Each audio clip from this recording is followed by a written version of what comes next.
Hey, welcome to Caching in the Northwest. You know, this is the podcast from the birthplace of geocaching right here in the great Pacific Northwest. Now, it's Thursday at 9 p.m. Pacific, and they call me Chris of the Northwest. We're going to talk about geocaches and geocachers from here and all around the world. So while you're getting your third helping of Turducken while watching football, we'll be caching in the Northwest. And, of course, tonight, we are talking with Marius from iCaching. Marius, thank you so much for joining us. I realize it's a huge sacrifice for you because of the time change. So thank you for joining us. You're welcome. You're welcome. It's Friday morning, 6 a.m. 6 a.m. on Friday morning. Good. Yep. I'm glad there's tomorrow. I wasn't sure. Thank you for previewing. Now, live audience, we want you to share your thoughts about iCaching. But before we get into that, we have to bring in our burgeoning bush baby. Some say he has an evil vice of pumpkin spice, and others say he cries for joy upon hearing a new Earth cache has been published. All we know is he's called Land Monkey. Yes, the tripping on tryptophan, my American friends, I hope. So we're gonna see if we can keep Chris awake right through the entire podcast. But he's off to a good start. It's off to a good start. Thank you. Good stuff. And our guest Marius, we were talking before the show, just learning about other cultures outside of the United States of America and when and how they celebrate Thanksgiving. And learned a little bit. Maybe we'll talk about that in the after show a little bit more, but I always love learning about other cultures. And I always love learning that there's a new Earth cache published, and there's been a couple published within a 100-kilometer range of me lately. So keep it up, folks. All right. Before we get into anything else on that matter, though, I want to, of course, remind everybody that we appreciate the support of our patrons. You guys, you're awesome. We're thankful for you because you help to keep this podcast coming each and every week. Thanks to Land Sharks. Well, they're one of our corporate Denali level sponsors. They have the Black Friday promotion going on. Not nearly as funny if you don't see their social media posts, but go and check them out online, landsharkz.ca, and check out all the Black Friday specials that are on now. And I would be remiss if I did not mention our other corporate Denali level sponsor. Well, that would be Gold Country Geotourism. Visit exploregoldcountry.com, learn more about the geotours, learn about the region, learn about the places to stay and things to do this time of year. We're in a seasonal change. There's some really cool stuff going on up in Gold Country. So check it out. Don't forget to download the app. And of course, most importantly, if you want to know more about supporting this podcast, click the Patreon link on the cachingnw.com website. Thank you so much. And folks, we thank you. We are thankful for you. All of our live listeners, thank you so much. You want to join in tonight because you always want to join in every night that we're live. So tonight, use the hashtag iCaching.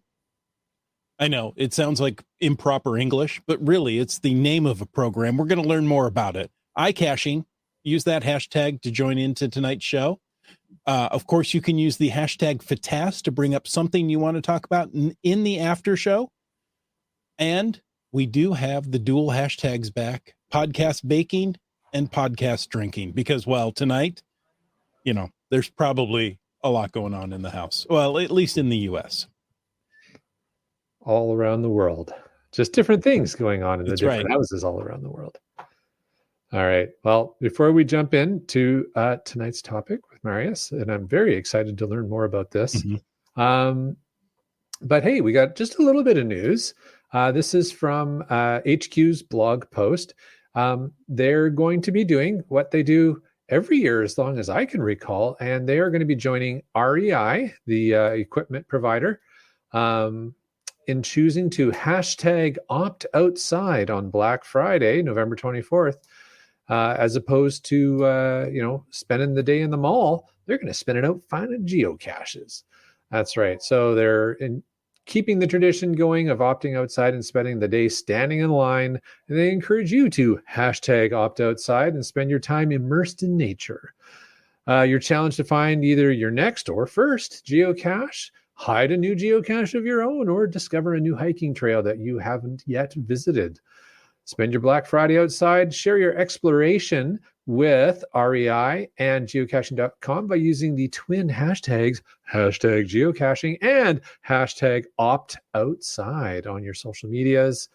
Choose the outdoors over consumption. Always remember to recreate responsibly as you plan your holiday weekend. And I would suggest also to cache safely and cache often.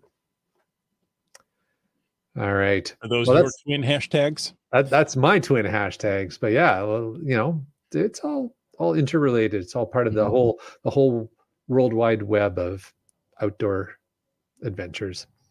All right. Well, tonight we are going to talk about iCaching. So as we said, pitch in on the live chat, listeners, if you're listening later. And so maybe you're like Marius and it's 6 a.m. for you. And so you don't really want to be on a podcast right now. So if that's the case, but you're listening to this, we encourage you after the show is over, there's tons of questions you can send to us. Still use that same hashtag iCaching. Post your question on the social medias and we'll route them over to Marius so he can see what you have to ask about or comment about as well. There's lots of information to cover tonight, so we'll try and pace it out and include your questions, live listeners. And of course, you know, let's get to our introductions of our guest. Tonight, Marius, hello, welcome to the podcast. Hey, yeah, good evening for you. Yeah, good morning for you. You're here to share with our audience about iCaching. We appreciate you joining us at 6 a.m. your time very much. But before we jump into any technical details and overview of the product, because it's a new one to me, I'm very curious to learn more about it. But perhaps you can share a bit about yourself with our listening audience, a little bit where people already know you're not anywhere near us because we've been talking about the time. But where do you call home and how did you get started with the game of geocaching? Yeah, I'm Marius. I live in the Netherlands, in Europe. I call this my home already since I was born. Never lived somewhere else. And the whole geocaching adventure started during a holiday in 2008. So when one of my kids' friends went treasure hunting, as they called it. And then later I was like, okay, what's that? And then later I was talking with her father and I already saw on some license plates, like, I'm not lost, I'm geocaching. There's a tagline below a license plate of a car. So then the dots connected, and that was also like the first holiday that I had my iPhone 3GS, which was the first iPhone with a GPS. So you didn't need... if you really wanted to be fanatic, you needed more equipment because the battery was drained in an hour if you used it. At least you could start with the thing without buying any equipment. So that holiday, we already did like a few geocaches around when we visited a city, like an old city, an old town in Germany or something. And then the kids never wanted to do that because that was boring. So we said, you know what we do? We go to the city. Yeah, not for the old city, but to do some geocaches. So they had fun and we had fun. And that was really, really cool. In the meantime, they grow up and they don't do anything with geocaching anymore. But that was the start, basically. Mm-hmm. Yeah. Wow, so you've been playing for quite a while. The fun thing, by the way, was that when I returned to my hometown, there were some people that I knew from church that were also geocaching and had some amazing geocaches in our neighborhood. So we could continue the hobby straight away when we came back from holidays. Yeah, it was funny. Fantastic. I like that. Well, now we're having you on tonight to talk about the application iCaching. Now, from what I understand, this is a native Mac application. Now, I understand what that means, but not all of our listeners are super techie. So could you explain what it means to be a native Mac application for geocaching? Yeah. Well, this is an application for Apple's Macintoshes, or Mac, as we say nowadays. And at the time that I started that, there were a few geocaching-like apps on the Mac, but those were like cross-platform, which means that they were basically a sort of a website in a wrapper, and that was called an application. But then they don't feel like it belongs on the Mac. The buttons are not where you expect them as a Mac user. They don't look like as a button as you are expected as a Mac user. So when I started iCaching, I put that as a sub tagline, like, no, this is really a Mac app. So, and that's always been my mission, like to make the application feel at home in the Mac ecosystem, so that every Mac user sort of immediately gets how it should work. Mm-hmm. Nice. Now, what would be the primary reason a geocacher would want to have iCaching on their Mac? What's the most common situation that your Mac owning geocacher is going to be using iCaching? Yeah, let's maybe take a little step back. Like, first say what iCaching does, and then we come to the use case. Thank you. Yes. Basically, people that know GSAC for Windows, it's sort of like that, but then really in a Mac suit. So a lot less bells and whistles and checkboxes, etc. Cleaner, but maybe a little bit less powerful, but still powerful, but fitting in the Mac ecosystem. But it's like a library of geocaches that you can download from directly via the API of geocaching. So you can type a search query with location, region, or types, etc., and download them. Then within iCaching, you can view them on a map, sort them, put them in folders. There are smart folders like with the search criteria, so that you can make your own collection. And you can also do the logging from iCaching. So that then instead of in the field typing a quick message, you come back, you gather your log messages from the field, and you start writing some nice logs, and then send them maybe even with some pictures. Also sending trackable logs is quite advanced. So then you can do all the administration with a cup of coffee behind your Mac. And coming back to the use case that you said, that changed a little bit over time. Because as I said, in the beginning of geocaching, like going with your phone, it was not doable because it was depleted in an hour or something, and you always needed an handheld GPS. But what I think nowadays happens is that more and more people don't use an handheld GPS anymore, but work straightly from their phone. At least that's what I more and more also do. So in the beginning, it was really like, how do I get the geocaches on my GPS? And when you come back, you read out the geocache visits file to do the logging. But nowadays, I really make it work with the API of geocaching, so that you can now make the lists that are in the geocaching app, like with little collections. So let's say this weekend I go for a trip. I make a list of the trip. And in iCaching, I can just drag in the caches to that trip folder, and it syncs to geocaching. So when I'm in the field and I have the app, I see the caches of that list. And when you do the logging from the geocaching app, but you keep on the draft tick box, then your drafts end up at geocaching.com in your account. And with iCaching, you say, okay, download my drafts. And maybe you make little notes there, like the log is wet or something like that. And then you can use that to make your real logs and send them from iCaching. Wow, that's a fascinating use case. I think we're gonna dig into this a little bit more as we get through the show, because I'm just kind of wrapping my head around the capabilities here, and I think the crux of how you're able to do this, if I'm understanding correctly, is that iCaching is a geocaching API partner. But maybe you can explain, based on, I think, some of the things you've just shared with us, but why it's so important to the user of the app that you are a geocaching API partner. The fun thing is an API is basically a service that geocaching.com provides for developers that they can talk directly with their database.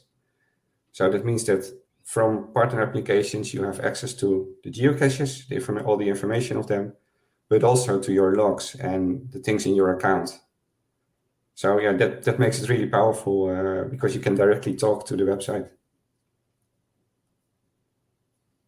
Nice. Now, we have a question from Limax who says, I've only touched the basics of iCaching, even though I've had it for about 3 to 4 years. I still use GSAC on another machine and haven't quite figured out the workflow for iCaching yet. So,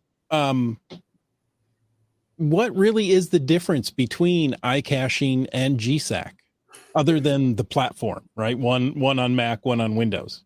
Okay, that's the answer that I wanted to give. Okay. No, okay, that's good. In a sense that you can more or less do the same things with them, but indeed they feel totally different because iCaching is for Mac and GSAC is written for Windows. So I hear it more often from people that migrate from Windows. They have GSAC on their Windows machine, then they migrate to Mac, and they're like, "Oh, yeah, what now?" Because GSAC doesn't run on Windows on Mac. So, and then they end up with iCaching, and they're like, "Yeah, but it's so different." But that's always when you go from one application to another application that does more or less the same. You go from Word to Google Docs, or it needs some time to get used to, but in the end, you can reach the same things, but you need to think in the way that this new application thinks. And at first, you're thinking the old application and try to apply that to the new one, and then things are a bit different. So yeah, I don't know which workflow Doe has, because that also depends. Like I just explained, do you work with the GPS? Do you work with the app? Right. On that note, Marius, is there like training or YouTube how-to videos available for folks if they wanted to take a look at some different options for workflows with iCaching? Ooh, I think there is somewhere a YouTube account with some very old videos around. To be honest, I never found the time to really make that stuff really work, because that really costs a lot of time and you have to keep it up to date when the application changes. So yeah, then when I have some time, because it's a side project for me, it's not my job at all, then I most of the time prefer to code to make new stuff. And then this kind of stuff is a bit too little, to be honest. Seems I'm like sorry for that, but maybe I should pick that up again. Well, I was going to say, maybe it's an opportunity for any of our listeners who maybe they're geocaching vloggers on a Mac platform, and they could partner with you to help put together some videos. There you go. We've got some feedback here from GSM Times too. Do you want to jump into that, Chris, before we move on to our next questions? Yes. Actually, he asked, how well does iCaching interact with cachetour.no? Never heard of that. So okay, I cannot give an honest answer to that. That's a fair question. Yeah, there you go. Fair answer. That's a fair answer. Cachetour is an app that many people that listen to this podcast really do enjoy for scheduling, for not quite mapping, but planning out a caching day. Road planning. Road trip planning and such. So it will map out your cache finds for you, and then optimize the sequence of finding them. Thank you. That's But I suppose that the input for that is that also a partner application of geocaching, or do you just have to send a GPX file with the geocaches? So that's a great question. I can't remember if they're an API partner or not. I feel like they are, but I know they can go out and grab a list of caches, a list or Pocket Query. Yeah. Anyhow, There you Okay, go. but let's make it general. I mean, what iCaching can do, it can read and write GPX files that are compatible with the ones that are provided by geocaching. Mm-hmm. So if any app has that as an input, you can do, for instance, like which caches do I want to do, export them to a GPX file and use that in that other service. Right. And if they output GPXs or, for instance, I'm not sure if it's also about logging, but if that's some kind of visits file like Garmin produces, then you can also read it in iCaching. There you go. And Scott and Doug have both come back to confirm that CacheTour is an API partner. So let me write that down. Sounds interesting. Future enhancements. There you go. It is. It's a website and an app, so you can have the app on your phone, but you need to do the planning in the website, your routes, and then you can execute those routes on your phone while you're driving. It will give you maps. Maybe they used also the lists of geocaching.com. Then that works perfectly together with the automatic sync of lists that iCaching has. Okay. GSM times 2 says the advantage of iCaching over GSAC for Mac users is you don't need a dual boot system and having Windows installed on the Mac as well. Yeah, true. And another option is, similar to that, is using Parallels on the Mac to run Windows apps. And Doug Jones replied to that, and he said he actually tried using GSAC with Parallels before he had found out about iCaching, and it just found it was a struggle. And I've known a lot of Mac users who have, it's just so much effort to get GSAC running on the Mac as opposed to, hey, there's a native app. So it's good to be talking about that tonight. Yeah, true. I heard the same a lot from customers when they write something like, I was used to do this with Parallels, but it was always a hassle. And I also think it became harder now with Apple Silicon Macs.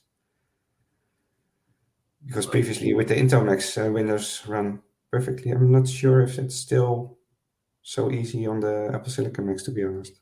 But I can't remember that I used Windows, so I'm not sure. Yeah, it's been a while since I've played around with any of that stuff. All right. Chris, did you want to pick up the questions that we talked about the comparison with iCaching and GSAC? And maybe one thing that's nice to tell as a difference between GSAC and iCaching. Yes. Because it also ties together with feedback that I sometimes get from customers. What I always try to do when I develop new stuff in iCaching is to keep things clean and simple. And I get a lot of requests like, can you add a tick box to do this or to do that? And that's also what you see when you see GSAC. When I saw that for the first time, I was like, holy hell, how many tick boxes can you get in one dialogue? Yes.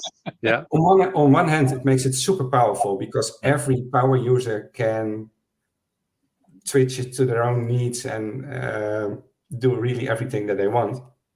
But for a first-time user, it's like, I don't know what to tick here. It's too much. So finding that balance, and really also in the Mac ecosystem, people are used to having simple things.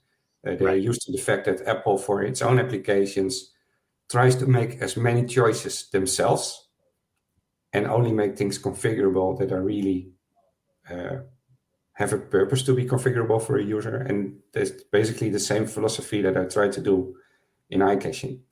So sometimes I get requests from former GSAC users like, do you have macros or scripts? And I understand that people want that, but I want to keep it powerful but simple in the way that you use it. And I have found that the most powerful programs are incredibly complex to use. What gives them the power is their flexibility, but that flexibility, has inherent complexity to it. Yeah, that's always the struggle. Like, how do I make it powerful but still easy to use? Yep. Yeah. So, maybe it'd be a good time, Marius, now that we kind of have a general sense of the purpose of iCaching, we talked through a couple of potential very high level workflows and acknowledge that definitely one would need to really think through their approach to caching. I'm really intrigued with what I think I understood you saying about the ability to, it kind of almost sounds like using geocaching.com due to the API as almost like a middleman, and iCaching being kind of like your home base on your Mac at home, planning everything out, getting everything organized, and then basically you kind of ship it all over to your phone. And when you do that, is there a phone app for iCaching, or are you just shipping it to any API partnered app on the phone? Yeah, the latter. There's no iPhone iCaching app. Okay. Even though the programming languages are the same for Mac and iPhone, it would mean basically start over because the UI, etc., is all, of course, totally different. Right. And there are already a lot of geocaching apps on iPhone, so I didn't feel the need to do that. But the fun thing is that indeed you sync everything with your geocaching account via the APIs of geocaching. So that also makes it flexible that every app which you take with you in the field that supports their API can tie into that. So yeah, you really, or you just need the vanilla geocaching.com app because it's nowadays also pretty powerful. And that's basically what I do. I just take that app and search what I want to find and make a little note in the field, save it as a draft, and then pick it up at home again. Well, the nice thing that since you are an API partner and thus everything you do goes back to geocaching.com, you can use the app you're familiar with for your regular geocaching, whether that be Apple or Android. Yep. It's, going to work the same. You grab a list and you can take and share those lists with those you're caching with. And you can be phone agnostic, right? And I don't care if you're Apple or Android. Here's the list. Yeah, true. And the fun thing is also in iCaching, there's a list of geocaches, and then you select something in the list, and then at the bottom there's like several tabs, one with the information, with the difficulty, favorites, etc. And you can also, there's a little note field, and when you type a note there, you can choose whether or not you want to sync that with geocaching as well, and then you have the note with you in the field as well. Very cool. There was a request from GSM times 2 in the live chat. I don't know if you were prepared to do this or not, Marius, but if you are willing to do and have things set up to do a screen share just to show the interface, we can certainly support that during the podcast tonight. Yeah. Not to put you on the spot. It's totally okay if you're like, yeah, no, I can't do that. Oh, no, I can do that. It's not. Oh, wait a minute. You would hit present down at the bottom of the screen and then go to screen share, and you can pick an individual app or the entire screen. Okay. As long as you don't have your banking information up on your. Yeah. No, true. No, I have a little problem. Let me compile the iCaching because I don't have it installed on this Mac because I'm using my private account on my work laptop. No worries. On my work laptop. So I must have written it first. Yeah, no worries. Well, so while you're doing that, definitely there's an extensive list of features. Maybe I'll run through the list just verbally to give Marius a little time to get things set up there. So some of the features that are available in iCaching are the ability to import as we mentioned, access to the Geocaching Live API, so that real-time movement of the data back and forth between your geocaching account and the iCaching app. And oh, there it is. Look at that. I didn't even have to stretch too long. Good stuff. That was me. I'm sharing. Oh, you're bringing up the things I'm talking about. I'm sharing from the iCaching website. Awesome. So there's, as we discussed, the ability to export. Marius was talking about the folders. I'm really curious to see that and learn a little bit more about that. It sounds like a great way to organize your caches. cache lists, interactive mapping, information tabs. That sounds like kind of a Mackie thing. I'm not sure exactly what that means, so we'll learn about that. I have it up and running, so if you want to see it live directly, that's also fine. Absolutely. By There we the way, go. you are doing something very dangerous, because if you let me present my app, this might be a very long podcast. So we've got time. We'll get the warning from behind the scenes if we're starting to run long. Okay, cool. Well, yeah, you see my screen. Okay, this is the main screen of iCaching. Is really like every Mac app that you use on the Mac. Like on the left, you have folders, like you have, for instance, an Apple Mail. On the top, you have the toolbar with all the actions. And then in the main screen, there's all the content. So on the left, I can choose a folder from the town where I was born and raised, Rotterdam. Then here is the list with all the caches that are in that folder, and I can just walk through them. I was in Rotterdam a year ago. Beautiful city. Yeah, really. And then here at the bottom, there are tabs with all the information about the selected geocache. Or if you select more than one, everything that's the same for those caches is listed here at the bottom. Oh, so nice. Hold on a second. Sorry. So if you have one selected, you see all the information. You can go through the tabs to see different info about it. But if you select two, it only shows you the common information between those? Yeah. How does that work? What do you mean by that? Now, for instance, these are two traditional. So here we have the traditional icon. But if I select a mystery, and then it's unknown, so then it still shows nothing. But it says, so we see a container size, and that's because they're all micros? Yep. Both of those are, yeah. But what I can do is I can then make one note that goes in both, for instance. Oh, interesting. Okay. So on the left, all the information about the geocache itself. If there's a hint, I make it hidden by default, but you can open it, and then you have a popover with your hint. And then the right part of this is what I just said. You can either change the coordinate for a mystery, but also write a note that you then can use in the field, and that can sync with geocaching. That's really helpful if it's a puzzle or something that you solved, and then you want to. And as often we found, it's like, oh, hint is in the checker. So like, oh, okay, well that's not helpful to me if I'm out in the field.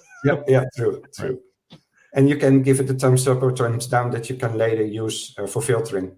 For instance, you turn down for caches that you really don't want to do, and then you leave them out in your export. Now, Marius, how did you get these caches into this folder? Yeah. Was that a list you imported? There are several ways. You can import a GPX file. Okay. I even made a little extension to that when you export from GSAC, there's some extra information saved there that I also read in. You can go to the Pocket Query dialog, and here you have all your Pocket Queries. You can choose whether to download it through the API, which gives more information, or as a GPX, which is less info but way faster. Hey, Marius, on that note, if I recall correctly, there's a couple different versions of GPX that can be used. Does it matter which version people use? I think it's like a 1.0 and a 1.1 or something like that.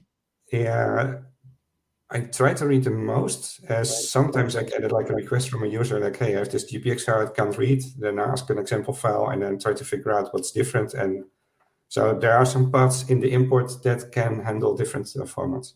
Okay. By the way, I now realize that you don't see this Pocket Query thing because I'm sharing only the main screen of iCaching. So I was talking about a dialogue that you don't see.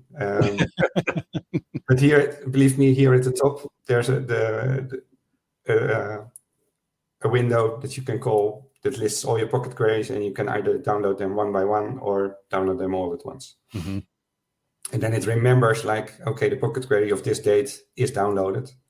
And then the button is only enabled again when there's a new version of that Pocket Query. Okay, let me share my whole screen because it's all in separate windows, so you don't see anything. Well, it does look like a very intuitive interface for sure. So that's pretty cool. Limax says the export to file options are pretty extensive. Do you see iCaching again? I think so, right? Yeah. Yep. There we go. Got your whole screen there. Yeah. So I have two screens. So I have to move a few. This is the pocket query window. So here you see all your pocket queries listed. Mhm. If I said disabled, it was not disabled. It's not true, but there's a new badge if there's a new version after you downloaded one. And here's a button that you can download them all at once. Yeah, so you have all the new multi-caches within 30 kilometers. Yeah. Yeah. Oh, yeah, you're good at Dutch. It's close. It's close enough to German that I could read it. Okay. Yeah, fair enough. And then here is a window that directly connects to that web API from geocaching. So here I can just give a coordinate or pick a coordinate on the map. And I put it. Now, as I made that comment, now I'm thinking of something, Marius, and I'm noting that everything we're seeing in the OS here is largely in English. Obviously, your folder names are in Dutch because you're Dutch and you would write them in Dutch. But is the app universal from a language perspective? I'm supporting 5 languages, like Dutch, of course, English, German, French, and Czech. So if you have your system on that language, you will get that language. Yeah. Mm-hmm. Awesome. I have some very nice volunteers that always do the translations for me when I have a new release. That's a lot of work. Yeah, that's great. So I'm very thankful for them. They basically came to me like, hey, I want to have the app in German. Can I do the translations for you? I said, okay, that's fine, but be aware that it's an ongoing job. When they yeah, but they always help me very nice. But here you can filter like all types or only traditionals, etc. And then you press the download button and a new folder is created. API import. And then with those caches. I now didn't do, I did, now it's downloading them from, and here at the bottom left is all the progress stuff. So import operations, export operations, they run in the background. So you can continue work. Mm-hmm. And here you see when they are finished. So you now see that all these geocaches are fetched from the geocaching website. Very cool. And then here at the bottom. Quick too. Limax wants to know, is the yellow note field not tied to the personal cache note field on the geocaching website? Yeah, it's tied to that. Yeah, it's okay. It is tied to that. Perfect. Yeah. Okay. So also, if you enter a note on the geocaching website and you download via the API, because the notes are not in GPX, but they are in the API calls, you see the note appear here as well. Cool. Yeah. Nice. So if you've, again, when we were talking about puzzles, so this is interesting. So if you've solved a puzzle using the geocaching.com website and you put your notes into that field, when you run your pocket query and those puzzles were in your pocket query and you pull it in, or a list, and you pull it in to iCaching, then it'll populate those fields. And now when you rearrange things and organize for your road trip that you're going to do or your hike you're going to do, and you make them available out to your mobile device and your geocaching app, those same notes will just pass right through and they'll be available on your mobile app. Yeah. Mm-hmm. Very cool. There's one thing to be aware of there, though. When you enter the original coordinate or the corrected coordinate on the geocaching website, don't use GPX. Because what geocaching does, it substitutes the original coordinate with the corrected coordinate, but it doesn't give any indication that it did so. It doesn't provide the original coordinates anymore. So that means that iCaching doesn't know that you solved it. It just thinks that is the location of that geocache. If you import via the API, though, then it's separately like original coordinates, and these are your corrected coordinates. And then happens what I can show you just here. I just moved the pin like to a new corrected coordinate. You can also enter coordinates and say choose location. I get the option to sync or not sync that with geocaching. And you can tick the don't ask again, and it will always do that. Remember what you chose here. I don't send this because this is not a real solution. And now you see the corrected coordinate here. Mm-hmm. I can change this to a question mark with an exclamation mark. To indicate that it has corrected coordinates. Yeah. Right? And also in export, you can now say, I want export with original coordinates when you give it to a friend that you think you need to solve that puzzle yourself, or to choose the corrected coordinates to put it on your GPS for a hike. Excellent. Nice. There was a question, again, from Limax. There's a few questions, folks, and we are going to get to your questions. But I'm just trying to grab them as they feel relevant to what Marius is talking about at any point. Doug's asking if you can import lists into iCaching, and I think the answer is yes. That's what I'm saying. Yes, I know. You don't have to import them; you get them. So here, in the left pane at the bottom, there are bookmark lists. That's a feature that exists, I think, since a year or so, a year and a half. These are my lists at geocaching.com. So they're just there already. They're there. Nice. And when I drag in a geocache from another folder, because when I'm here, I can pick up a geocache and drag that just into a folder. Ooh, fun. And then it's in that list. Yep. Just that quick. Wow. Okay. So no need to import them. Well, okay. So here's another question from GSM times 2, getting down to the nitty gritty. How often do you do updates, and what is the pricing? Is it purchase once or a subscription? No, it's purchase once. Maybe that was a stupid decision in the past, but it was never meant to be rich. But if you bought iCaching like 10 years ago for, I think it price differs per region. I think it's around $12 American dollars, something like that. Mm-hmm. If you bought it 10 years ago, you'll use it for 10 years still for that same $12. It's available in the Mac App Store and only available there. There is a version to download from iCaching.eu to try it. Mm-hmm. That's fully functional for 2 hours. And after that, you cannot import and export, if I recall correctly. Okay. So that's a free demo that people can download and try it before they buy. Yeah. And if you buy it, then afterwards, it will still use the same database that you created with that demo version. So what you don't have to go and download a whole new paid version. You just, very cool. Okay. It's nice.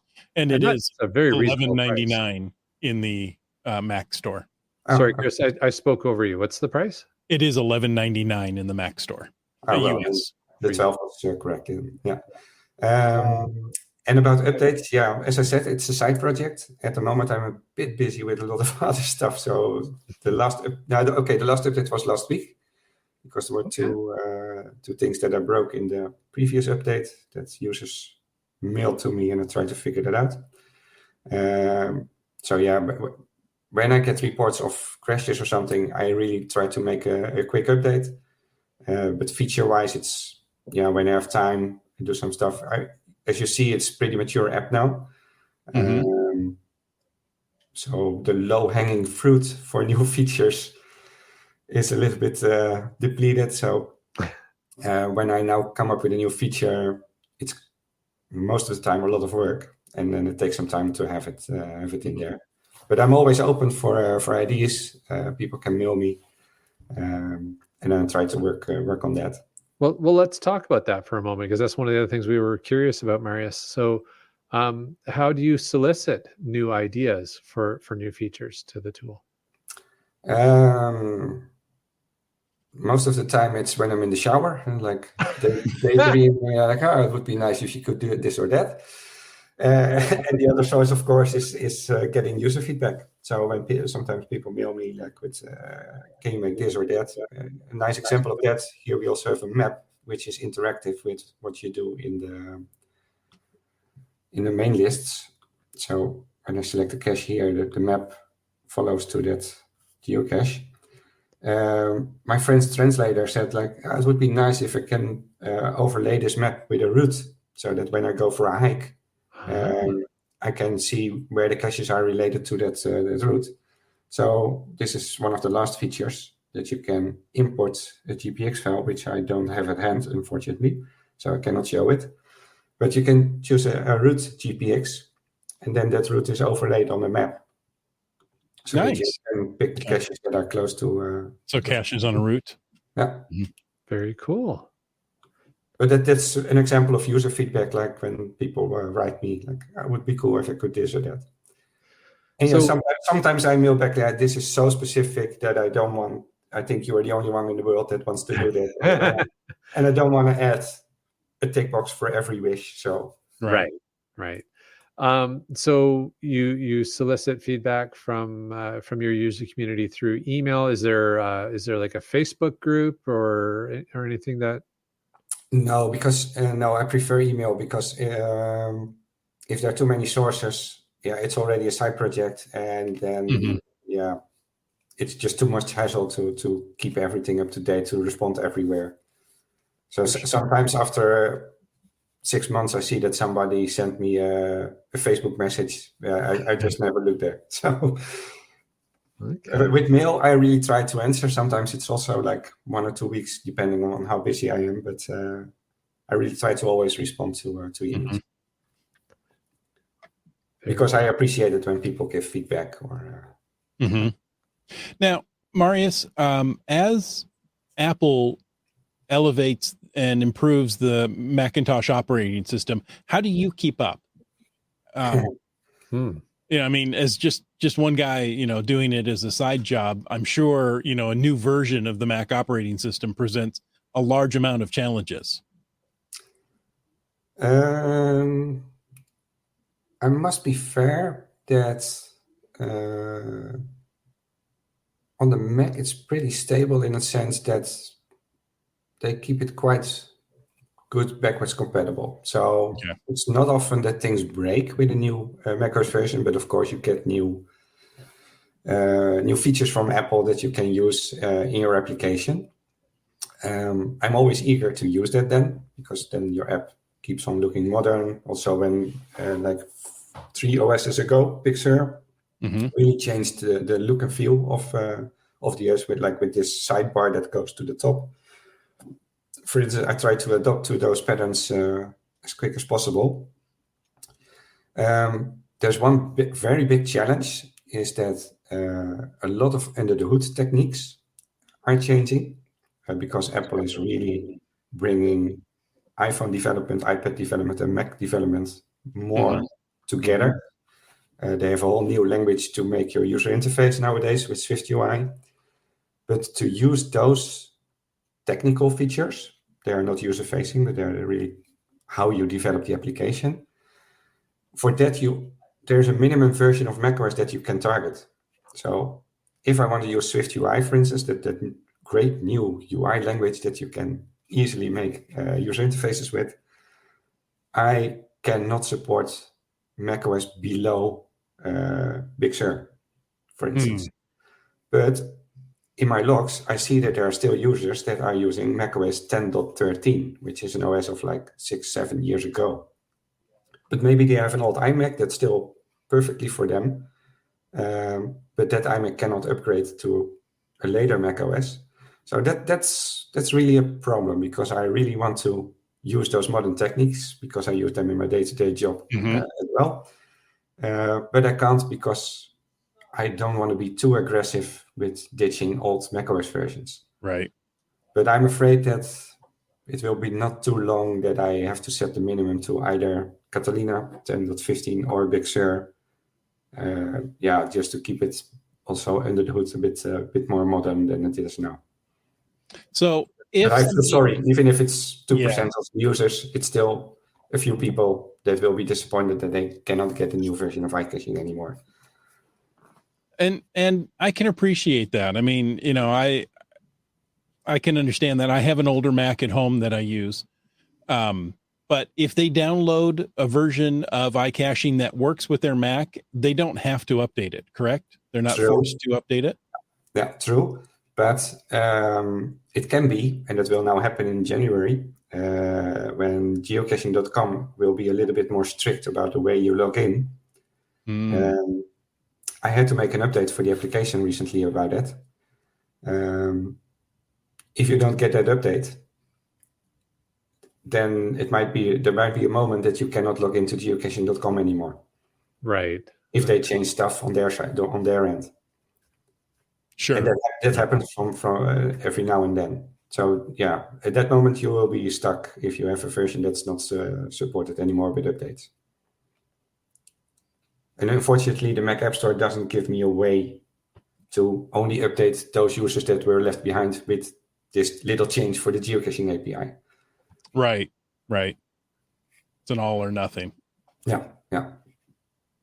So that's why I'm careful with that. But I had to do it in the past, and it was really like 2% of the users that were on, I think it was pre-macOS 10.9 or something. Mm-hmm. And then you do get mails like, hey, I have this very nice old MacBook that I take with me on geocache tours, and it works perfectly for that. And now iCaching cannot update anymore. Yeah. Unfortunately, there's not much I can do about it. I'm now supporting macOS 10.13 as the minimum.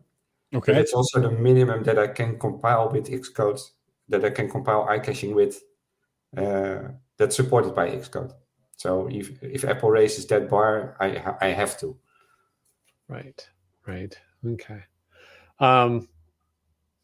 Getting into some pretty technical stuff. Yeah. We might be losing a few of our listeners, but that's okay. What I am curious about, I think you mentioned off the start, Marius, the ability to also log your finds out of iCaching. Is that something? I'm not going to ask you to actually log finds live right now, but if you could show us where the interface is, that would be cool. We have a cool smiley here in the taskbar. Okay. Mm-hmm. I can click on that. It opens the logging window. Oh, I will. And does that like pull your drafts? Is that how that? I quitted the app. Oh, that was the wrong shortcut. I did Command Q instead of Command A. When I'm doing multiple things in one go, because let me. So does it pull these out of your drafts in geocaching? Is that where it's getting all this? Let me demo. Okay, let's first remove them because those were logs from a customer. Okay. Which I had a support case with. You can do several things. You can drag them out of this list into the logging window. Okay. Or select a few here, and then in the log window you say add selection. Oh, sorry, this one is in Dutch. But No worries. Translation on the fly, impressive. There you go. Yeah. No, I had two instances of iCaching open, one from the compiler and one from that was running. So you can do it like that. Of course, then they are empty. There are no logs yet. Mm-hmm. So you can completely do it yourself. I found this one on this date, and then your log story, and add to favorites or encrypt log. So effectively, that's like building a template there. Yep. No, not a template. This is really the log. But the funny thing is you can select multiple here in one go. So you can, for instance, if you go on a trip, you can do the general trip story and then select them one by one and add the specifics for this geocache. Oh, wow. And this geocache.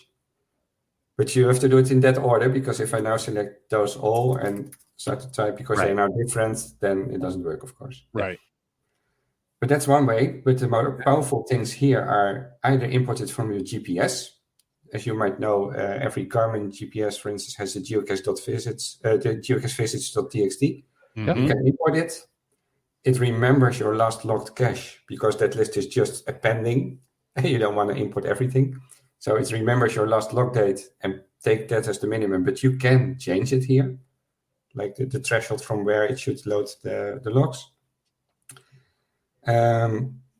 Or you can use the API. And now it's downloading my drafts. Probably there aren't any. No, there aren't any. But you saw a little progress bar here at the bottom. I'll do it again. But that's cool. So there's at least 3 different ways that you can grab and logged finds into iCaching in order to allow you to write more glow-worthy logs. And the funny thing is, there's a little field called field note here. Okay.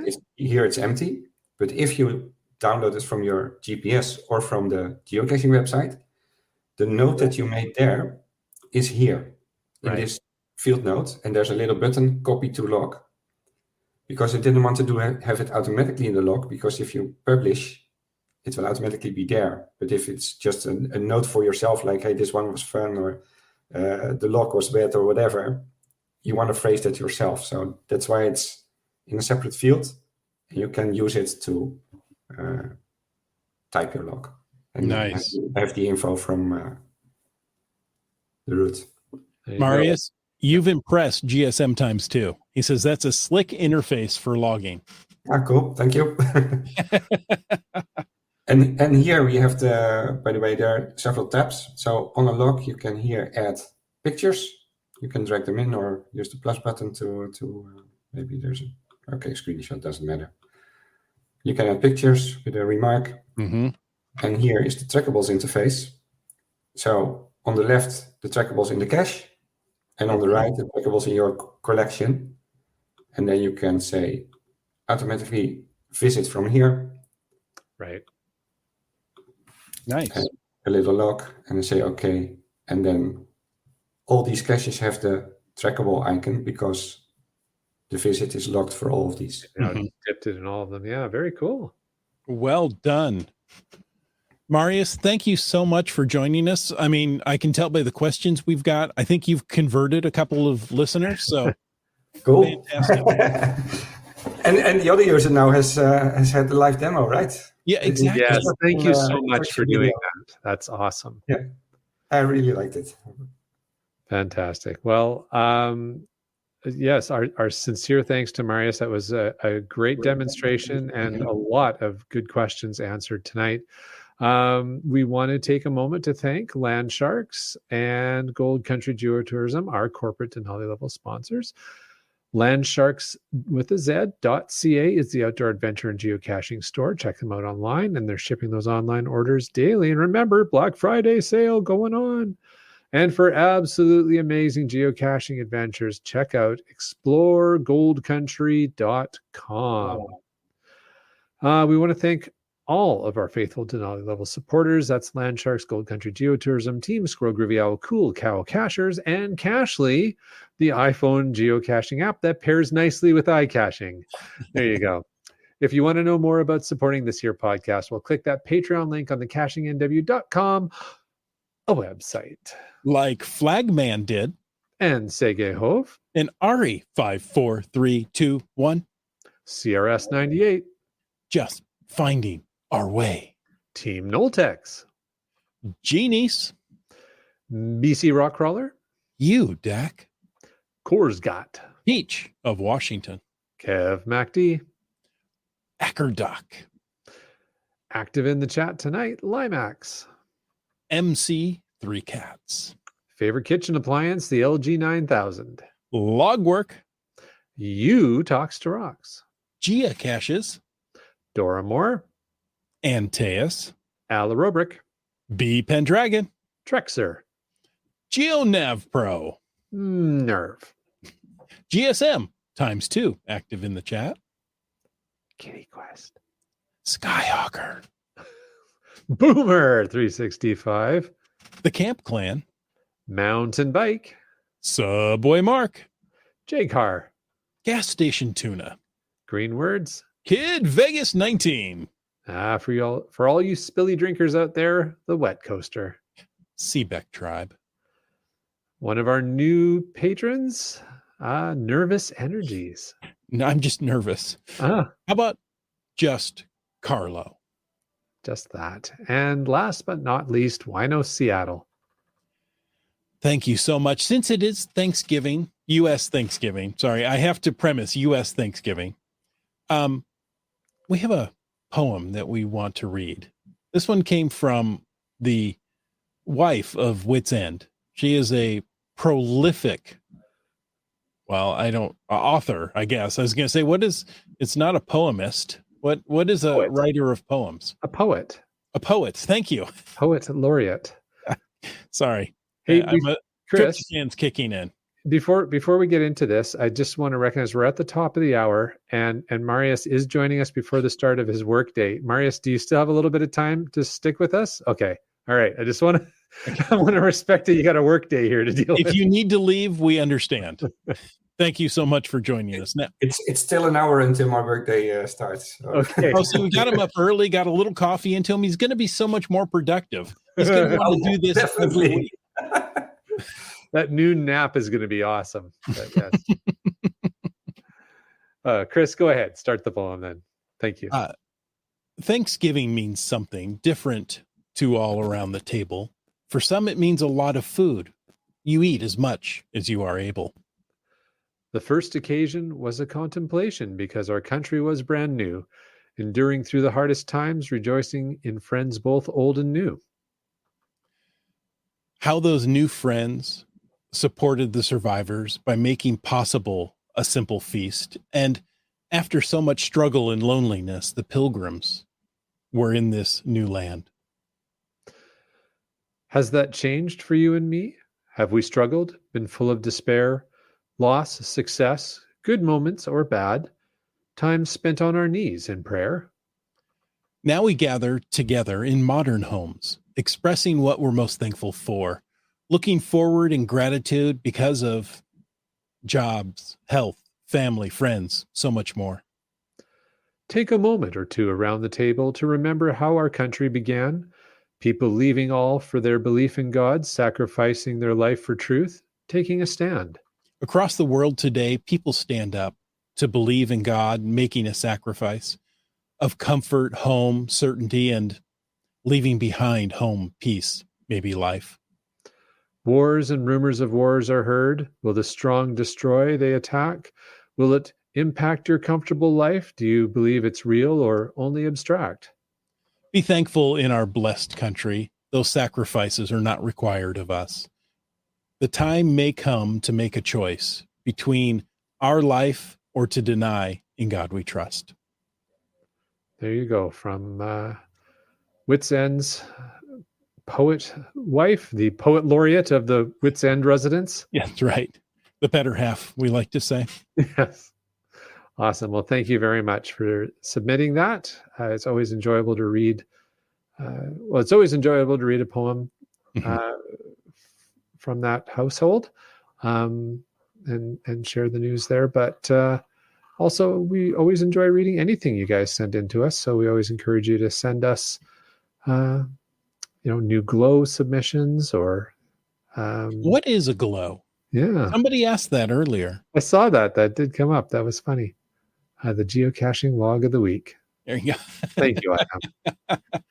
We didn't have one this evening. Marius, thank you so much for spending your early morning with us. Yeah, you're welcome. I really enjoyed it. The pleasure was mine. Definitely. Oh, good. Awesome. And we couldn't tell you were sleep deprived.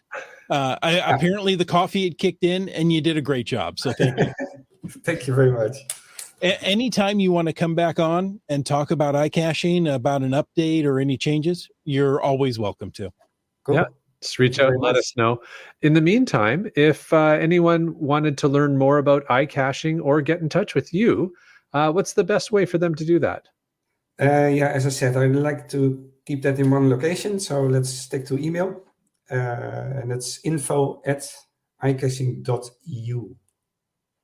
.eu. There you go. Not .com, .eu. Yeah, that was not available or too expensive at the time. Or both. Yeah. There you go. Yeah, that's the location of the website. Fantastic. And the website is the same as documentation.